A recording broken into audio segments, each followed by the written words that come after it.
네, 이제 꿈에 대해서 이야기를 들었으니까요. 그 해몽을 시작해 볼 시간입니다.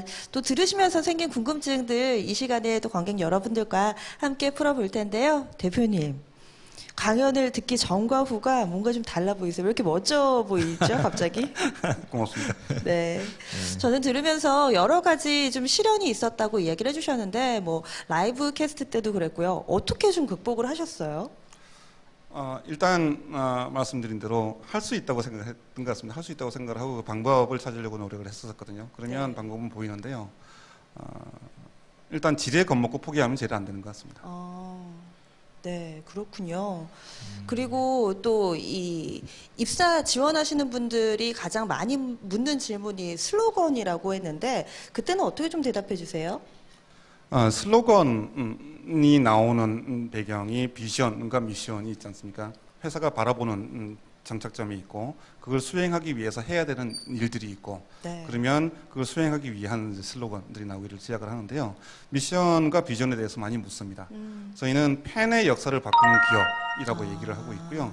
팬의 역사를 바꾸는 데 일조할 수 있는 기업이 됐으면 좋겠습니다. 네, 상당히 좀 명쾌하게 이야기를 해주셨는데 그럼 소장님은 궁금한 점 어떤 것들이 있으셨어요? 그러니까 대표님이 방금 펜의 이제 역사를 바꾼다는데 사실 저도 현업에서 PB 자산 관리를 하다 보니까 네. 몽블랑 펜을 썼었어요. 근데 좋은 거 쓰셨네요. 네, 그렇죠. 굉장히 비싼 펜인데 그거를 스마트 펜으로 제가 바꿨습니다. 그러니까 저한테 필요했던 거는 더 스마트한 시간을 절약할 수 있고 검색이 가능한 도구가 사실 필요했는데 네. 그게 이제 몽블랑은 안 됐던 거죠. 그렇죠. 네, 그래서 그렇게 바꾸게 됐습니다. 아날로그에서 이제 디지털로. 네. 그러니까 대표님이 저 한 명은 바꾸신 게 되겠죠. 네. 네. 그리고 또 이 고독하다고 말씀을 해주셨잖아요. CEO는 고독하다. 고독할 때, 외로움을 느끼실 때 어떻게 하세요? 솔직하게 말씀드려도 되나요? 네. 방송과 술을 많이 솔직함의 중간? 네. 일단 저는 친구들하고 만나는 거 굉장히 좋아하는 것 같습니다. 네. 그래서 친구들하고 얘기를 하다 보면 자기 마음을 속내는 터놓지를 못해도 서로 알아주는 친구들을 만나면 굉장히 좋거든요. 그래서 친구들하고 네. 시간 보내는 걸 굉장히 좋아하는 것 같습니다. 약간 좀 미세하게 여성적인 감성도 느껴져요. 여자분들은 또 수다 떨면서 이러면서 스트레스도 풀고 뭐 이런 네. 경우도 상당히 좀 많거든요. 저희 객석에 계신 분들 중에서 뭐 궁금하신 점 있으시다면은 손을 들고 저희 이야기 나누는 도중에도 좀 질문해 주시면 좋을 것 같습니다. 네. 네, 혹시 질문 아까 방청객 중에 한 분 우리 정현님 네, 마이크 좀 전달해 주세요. 네. 한 가지 그 질문 드릴 게 있는데요. 그 네오펜 거 런칭하기 위해서 그 크라우드 펀딩을 받았다고 들었는데 그거에 대한 스토리 좀 들을 수 있을까요? 네, 저희가 첫 번째 제품을 만들어 놓고 나서 마케팅에 실패해서 굉장한 회사가 위기를 겪었다고 말씀드렸지 않습니까? 대규모 전시회에 나가고 이런 것처럼 첫 번째 제품은 소리펜이었습니다. 두 번째 제품을 만들어 놓고는 이게 전 세계 사람들이 어떻게 반응을 할까?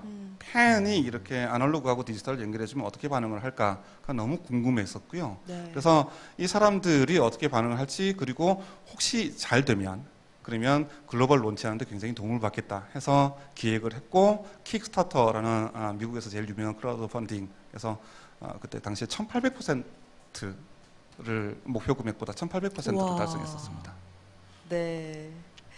근데 저는 이제 궁금한 게 저도 CEO를 많이 만나다 보니까 네오 스마트펜 N2하고 이제 네오 노트 저희 이제 마이라이프 볼 좀 제안을 드려봤었는데 굉장히 관심이 많으시더라고요. 그래서 CEO들도 실제 이거를 많이 사용을 하고 계신가요?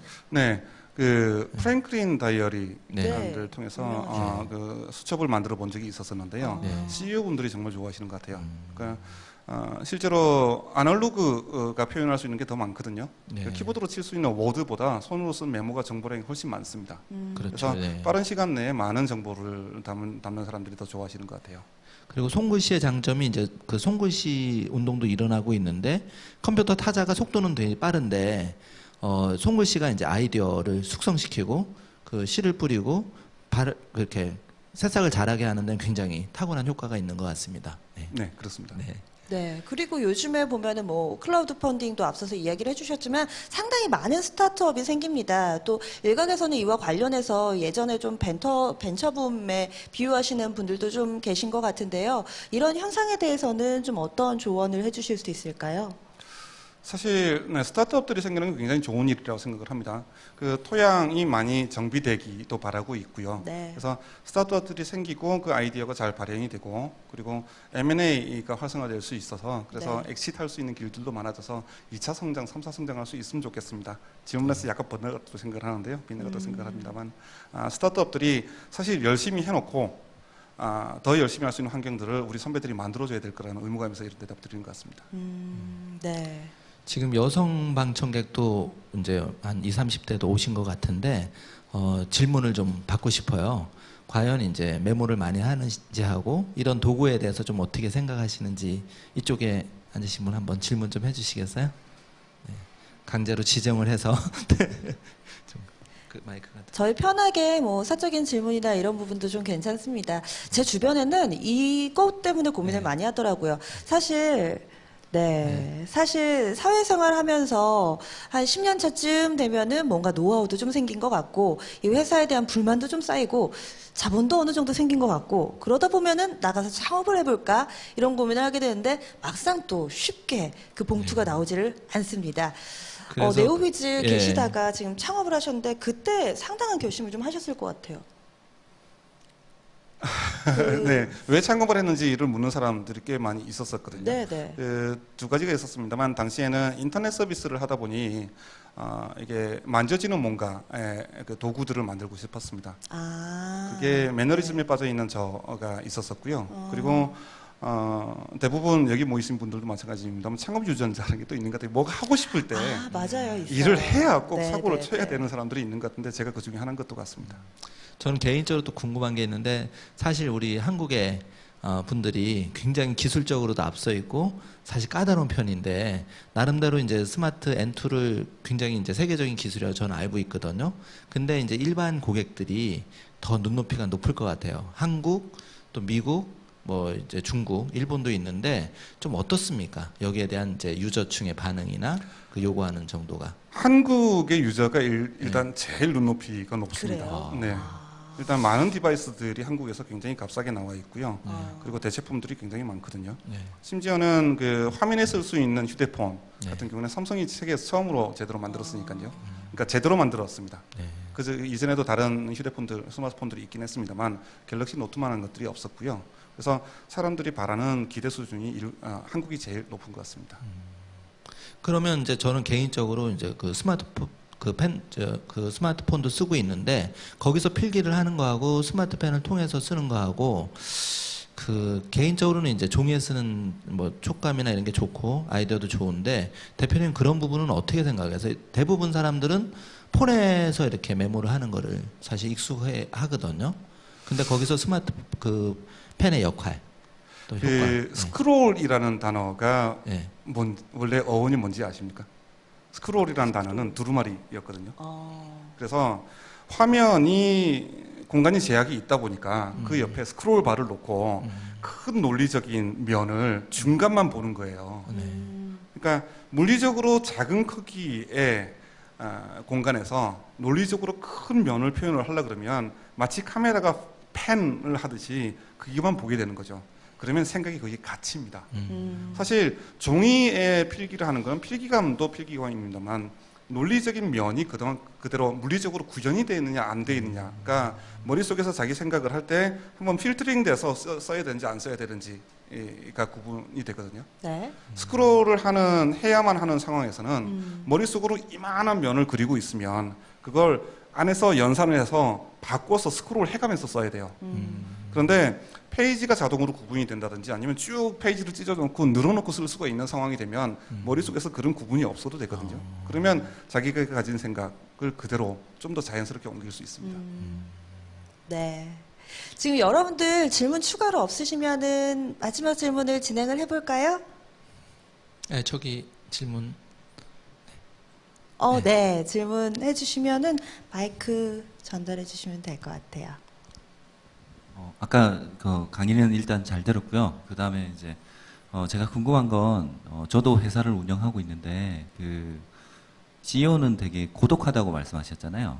근데 그 해법을 저는 이제 그 동업, 지분을 쉐어하고 이런 개념을 적용하면 괜찮지 않을까 이런 부분에 대해서 고민을 많이 하고 있거든요. 그래서 그런 부분에 대해서 어떻게 생각하시는지 여쭤보고 싶습니다.